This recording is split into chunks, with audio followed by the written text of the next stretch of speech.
ఆయన రాకడ సమీపిస్తున్నప్పుడు కరువులు భూకంపాలు వస్తాయి. భూమి కూడా దేవుని చేతిలో ఉంది. ఎందుకనంటే మరి ఆది అపోస్తుల మీద దేవుని ఆత్మ కుమ్మరింపబడినప్పుడు ఆయన ఆత్మ వారి మీదకి అగ్నిజ్వాలల వంటి ఆత్మ దిగి వచ్చినప్పుడు భూమి ఏమైందండి? కంపించింది. భూమి పునాది కంపించింది. దేవుని స్తోత్రం. అంటే భూమి కూడా ఆయన యొక్క స్వాధీనంలో ఉంది. కనుక బైబిల్ తెలుసుకున్న ప్రతి ఒక్కరు కూడా నేర్చుకోవాల్సింది ఏంటంటే సృష్టి ఆయన చేతిలో ఉన్న గొప్ప దేవుని మీరు కలిగి ఉన్నారు. సృష్టి ఆయన మాటకు లోబడుతుందంటే మీరు నేను మనం ఎప్పటి వారివి,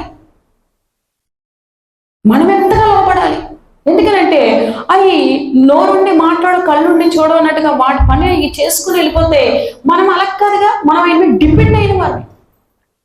మనకి ఏది కావాలన్నా అతన్ని అడుగుతున్నాం, అతను ఇస్తున్నాడు, అది మనం అనుభవిస్తున్నాం. మనం ఎంతగా మాట వినాలంటే ఎంతగా లోబడమంటే అంతగా మనము లోబడదుము గాక. తిరస్కారం అనేది మనలో ఉండదు. గాలే వింటుంది, భూమి వింటుంది, ఆకాశమే వింటుంది ఆయన మాట. ఆయన శిష్యుల మాట వినే విధంగా ఆయన ఆ శిష్యులు అడుగుతునేటప్పుడు ఆ సృష్టిని గద్దించిన దేవుడు మనల్ని గద్దించడం. మనం ఏం చేయాలి? మనల్ని పీడిస్తున్న సాతాన్ని దేవుడు గద్దిస్తాడు. మిమ్మల్ని బాధ పెడుతున్నవి, మిమ్మల్ని క్రిటిసైజ్ చేసి తప్పు చేస్తున్నవి, మీ స్థితిగతులు మార్చేవి, మిమ్మల్ని విమర్శించే వాళ్ళని, మిమ్మల్ని దూషించే వాళ్ళని, మిమ్మల్ని తక్కువ చేసి చూసే వాళ్ళని అందరినీ దేవుడు గద్దించేస్తాడు. అంటే అవి ఆ పరిస్థితులన్నింటినీ గద్దింపు చేస్తారు. కానీ అవి విధేయత చూపించినంతగా మనం కూడా దేవుడికి మరి ఎక్కువగా విధేయత చూపించదుముగాక. విధేయత అంటే ఏం లేదండి, మార్నింగ్ లెగ్గానే ఆయన ఉన్నారని ఆయన ప్రత్యేకంగా ప్రార్థన చేసుకోవాలి. ఆయన మాటలు ఏం మాట్లాడతారు? 2 మాటలైన బైబిల్ చదువుకోవాలి. మీ జీవితంలో నడుస్తున్న నడకలో ఎక్కడైనా అపవిత్రత ఎదురైనప్పుడు అపవిత్రతకి చోటు మీరు ఇవ్వకూడదు. ఎగ్జాంపుల్ మొదట అర్పణ ప్రభుకు తెచ్చి అర్పించాలనే విషయము తన జీవిత మనుగడలో వెళ్తునేటప్పుడు హేబేలు చేశాడా లేదా? వాక్యానుసారంగా చేశారు. అది ఎవరు చేయలేకపోయారు? కయ్యూను చేయలేకపోయాడు. అంటే జీవిత మార్గంలో మనం వెళ్తునేటప్పుడు వాక్యానుసారమైన జీవితపు పునాదుల గుండా మనము వెళ్ళదుముగాక. హల్లెలూయా. వాక్యానుసారమైన జీవిత పునాదుల గుండా మనం వెళ్ళకుండా వాక్యానికి వ్యతిరేకమైన మార్గంలో వెళ్తూ లార్డ్ నన్ను బ్లెస్ చేయంటే బ్లెస్ చేయడం దేవుడు రెడీయే. కానీ ఆ మార్గంలో మనం వెళ్ళలేదు కాబట్టి ఆశీర్వాదం మనకు త్వరగా రాకపోతుంది. హల్లెలూయా చెప్దాం. ఇంకా గట్టి హల్లెలూయా చెప్దాం. అంతే. కనుక మనం ఆయన వాక్యానుసరమైన జీవితాన్ని మనం అనుభవించడం. ఎవరి గురించి చెప్పచ్చు? నోవాహు కాలంలో నోవాహు దేవుడు ఆయనతో మాట్లాడి మీ వంటి నీతిమంతుడు లేదని చెప్పి నోవాహు నువ్వు ఓడని సిద్ధపరచనేటప్పుడు ఆయన అక్కడ ఏం చూపించాడు? నోవాహు విధేయతను చూపించాడు. వెంటనే ఓడని ప్రిపేర్ చేసి ఎన్ని మూరలు, ఏ కర్ర, ఎలా చేయాలి, ఏం చేయాలి అన్నిది ప్రకారంగా చేసుకెళ్ళిపోయాడు. సో అందుకనే ఆ విధేయత చూపించే విధానమే నోవాహును కాపాడుకున్నాడు, తన ఇంటి వారిని కాపాడుకున్నాడు. నెక్స్ట్ జనరేషన్ కావాల్సినటువంటి జంతువులు, పక్షులకి ప్రాణాన్ని కలిగించే విధంగా సృష్టిలో శూన్యం కాకుండా నెక్స్ట్ జనరేషన్ కి నోవాహుని దేవుడు ఒక మాదిరిగా ఉంచింది. ఈరోజు మనం విధేయత చూపిస్తున్నామా? దేవుడు మీతో మాట్లాడుతున్న మాటకి మీరు ప్రభువుకి విధేయత చూపించుదురుగాక.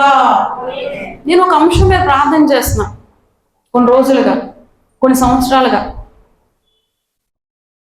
నేను ఎలా వెళ్ళాలి, ఏం చేయాలో నాకు తెలిసేది కాదు. ఏదో రూపంలో దేవుడు ఆ పని నేను దినాన్ని సంపూర్ణం చేసినప్పుడు నాకు అనిపించింది ప్రతిదానికి ఒక టైం అంటూ ఉంటుంది.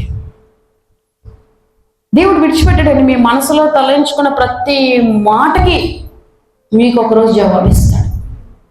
అది మంచి అయినా ఇస్తాడు, చెడైనా ఇస్తాడు. ఎంతమంది నమ్ముతున్నారు? నమ్మిన వాళ్ళు హల్లెలూయా చెప్పండి. హల్లెలూయా చెప్పండి. అర్థమైంది మీ అందరికీ? కనుక మీరు ఓర్పు పట్టాలి. నేను ఎన్ని ఇయర్స్ ప్రే చేస్తున్నాను? Maybe 6 years, 5 years. కనుక మీకు కూడా ఆశగల ప్రాణం దేవుడు ఏం చేస్తాడు? తృప్తిపరుస్తాడు. But wait and see. అంతే. చేయడమే మన డ్యూటీ, చేయడమే. ఎప్పుడు రిలీజ్ చేస్తాడో మాత్రం చేస్తాడు. అంతే. చెయ్యాలి. చేస్తే అందరూ ఇంకా బెస్ట్ చేస్తాడు దేవుడు. అంతేగాని ప్రతిదానికి విఫలమైపోకండి. ఎందుకంటే దేవుడు అసమర్థుడు కాదు. ఇన్ని అద్భుతాలు చేసిన దేవుడు సృష్టి అయిన మాటకు లోపడుతునేటప్పుడు మనం ఎందుకు లోపడకూడదు? మనం ఎందుకు భయపడకూడదు? మనం ఆయన మాట సంపూర్ణంగా విని ఆశీర్వాదం పొందుకుందాముగా. గట్టిగా ఆమేన్ చెప్దాం, హల్లెలూయా చెప్దాం. ఎస్, సంపూర్ణమైన మాట విని ఓర్పు కలిగి ఓపిక కలిగి ఎదురు చూచుదుము గాక. అబ్రహాం చూశాడుగా, చూసిన అబ్రహాముని దేవుడు దీవించలేదా? ఆశగల ప్రాణం తృప్తిపరచలేదా? మీ జీవితాన్ని ఎందుకు తృప్తిపరచడు? మీరు ఒకటి, అబ్రహాం ఒకట దేవుడికి? అందరూ ఒకటే దేవుడికి, ఏ భేదం లేదు. ఏమండి, అందరూ పాపం చేసి దేవుడు అనుగ్రహించే మహిమను పొందలేకపోతున్నారు. సో మీరు అందరూ దేవుడికి ఒకటే. ఆ కాలంలో వాళ్ళ గురించి రాస్తాడు, రేపటి కాలంలో మన గురించి రాస్తాడు దేవుడు, మనం ఉన్న ఖచ్చితత్వాన్ని బట్టి. హల్లెలూయా చెప్తాం. అందుకే బైబిల్ ఏమని చెప్తుందనంటే, వాక్యంలో ఇంత సృష్టి ఆయన మాటకు లోబడేటువంటి అధికారం కలిగిన దేవుడు మనతో ఉన్నాడు కాబట్టి ఎవరు ఎప్పుడు ఏది మనల్ని చెయ్యలేరు. మనం ప్రభు యందు విశ్వాసంతో నిలకడగా ఉండి మీరు అడిగినవన్నీ కూడా దేవుడు త్వరలో రిలీజ్ చేయబోతున్నాడు. నమ్మిన వాళ్ళు హల్లెలూయా చెప్తాం. మీరు అడిగినవన్నీ దేవుడు రిలీజ్ చేస్తాడంతే.